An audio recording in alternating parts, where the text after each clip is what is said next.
दुनिया में जितनी अशांति होगी, जितना युद्ध होगा, जितना खून बहेगा, जितने मासूम लोग मारे जाएंगे और जितनी भी अराजकता फैलेगी, इसका सबसे बड़ा फायदा किसी एक देश को होगा, तो वो है यूनाइटेड स्टेट्स ऑफ अमेरिका और उसका सनकी राष्ट्रपति डोनाल्ड ट्रंप। डोनाल्ड ट्रंप एक ऐसा नेता अभी तक बन चुका है जो कि दुनिया को युद्ध में झोंकने से पहले एक बार नहीं सोचेगा। और यह पहले राष्ट्रपति नहीं है जो कि अमेरिका को युद्ध में झोंक रहे हैं। इससे पहले जितने भी राष्ट्रपति रहे हैं उन्होंने भी युद्ध को बढ़ावा दिया है। क्यों? क्योंकि इनकी रोजी रोटी ऐसे चलती है, क्योंकि इनका देश ही इस तरीके से चलता आया है। साथियों नमस्कार, मेरा नाम धारण है, आप नेशनल दस्तक देख रहे हैं। ट्रंप ने एक ऐसे बिल को मंजूरी दे दी है जो भारत जैसे कई और देशों की कमर तोड़ने के लिए काफी है। भारत वो देश है जो कि सस्ता तेल खरीदता है रशिया से, और रशिया सस्ता तेल बेच ही इसलिए रहा है क्योंकि उसको कैश फ्लो चाहिए, क्योंकि उसको चाहिए कि ज्यादा से ज्यादा व्यापार चलता रहे और ज्यादा से ज्यादा लंबे समय तक वो रशिया यूक्रेन वॉर को लड़ सके।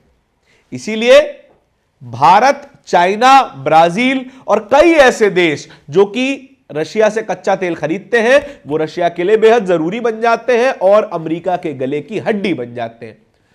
कहीं ना कहीं ये देश यूक्रेन रशिया वॉर को फंड भी कर रहे हैं, और क्यों भी ना करें। अगर एक देश को कोई देश सस्ता तेल बेच रहा है तो कोई देश क्यों ना खरीदे?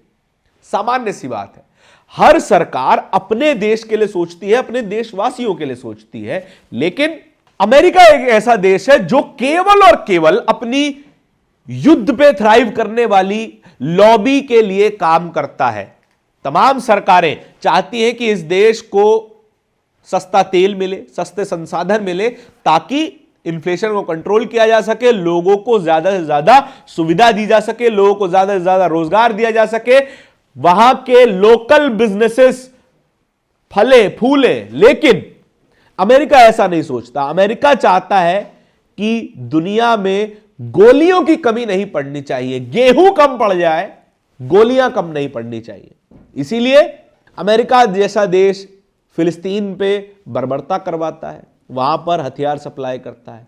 यूक्रेन जैसे देश को लगातार हथियार सप्लाई करता रहता है, और एक वो देश जिसे कभी युद्ध में होना ही नहीं चाहिए था, यूक्रेन को सपने दिखाता है कि तुम्हें नेटो का सदस्य बना लेंगे, तुम्हें न्यूक्लियर पावर बना देंगे। और जाहिर सी तौर पर कोई भी पड़ोसी देश जो कि अमेरिका का विरोधी है, अपने पड़ोसी को अमेरिका का दोस्त बनते हुए तो नहीं देख सकता। लिहाजा रशिया और यूक्रेन के बीच में युद्ध होता है। इजराइल जैसी ताकत को, इजराइल जैसी पागल ताकत को हथियार सप्लाई करना, उसके बदले दुनिया के किसी भी देश में जाकर बम माराना, यह कौन करता है? वो करता है डोनाल्ड ट्रंप। वो इसलिए क्योंकि डोनाल्ड ट्रंप और अमेरिका की हालत खस्ता होती चली जा रही है। अमेरिका की कुल अर्थव्यवस्था $30 ट्रिलियन की है, $30 ट्रिलियन, और उसका जो राजकोषीय घाटा है वो $1 ट्रिलियन से ज्यादा हो चुका है। अमेरिका का सालाना बजट $7 ट्रिलियन का है, और खुद की कमाई जो अमेरिका करता है वो करीब $5 ट्रिलियन की है।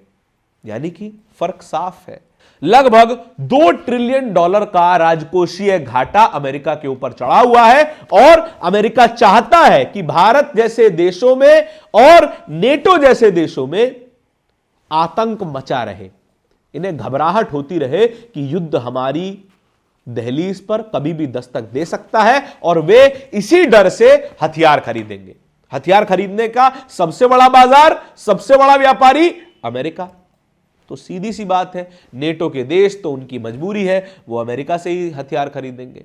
और भारत जैसा देश जो हथियारों का सौदा भी करता है तो डॉलर में करता है, तो दो तरफा मुनाफा। डॉलर की वैल्यू अप्रिशिएट होती है, अमेरिका का हथियार बिकता है। इसीलिए हम कह रहे हैं कि यह जो 500% टैरिफ लगाने का जो आतंकी खेल, इकोनॉमिक टेररिज्म जो अमेरिका कर रहा है, वो हथियार बेचने के लिए ही है। जितना ज्यादा डर उतना ज्यादा हथियार, जितना ज्यादा डर उतना कम तेल खरीदा जाए रशिया से, और रशिया को यूक्रेन रशिया वॉर से बाहर कर दिया जाए। यही सब खेल चल रहा है। और हमारे आपके जैसे लोग इस डिबेट में फंसे रह जाते हैं कि अमेरिका ऐसा क्यों कर रहा है, ऐसी क्या गलती हो गई हमारी सरकारों से। कोई गलती नहीं हुई है। सरकारें हमेशा देश के हित में काम करती हैं, भले ही वो जवाब न दे पा रही हो, भले ही वो उतना मजबूत जवाब न दे पा रही हो जितना मजबूत जवाब देने की जरूरत है, जितना वापस दबाव बनाने की जरूरत है, लेकिन जो सनकी ट्रंप कर रहा है वो आर्थिक आतंकवाद है। ये बात लिख कर रख लीजिए।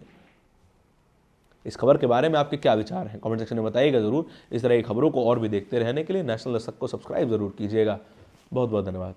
दस्तक की आपसे गुजारिश है कि अगर इसको बचाना चाहते हैं तो नेशनल दस्तक को सब्सक्राइब करने के लिए रेड कलर के सब्सक्राइब बटन को दबाएं, फिर बेल आइकन की घंटी दबाएं। नेशनल दस्तक को बचाने के लिए बहुत जरूरी है कि हर खबर को शेयर करें, लाइक करें, कमेंट जरूर करें।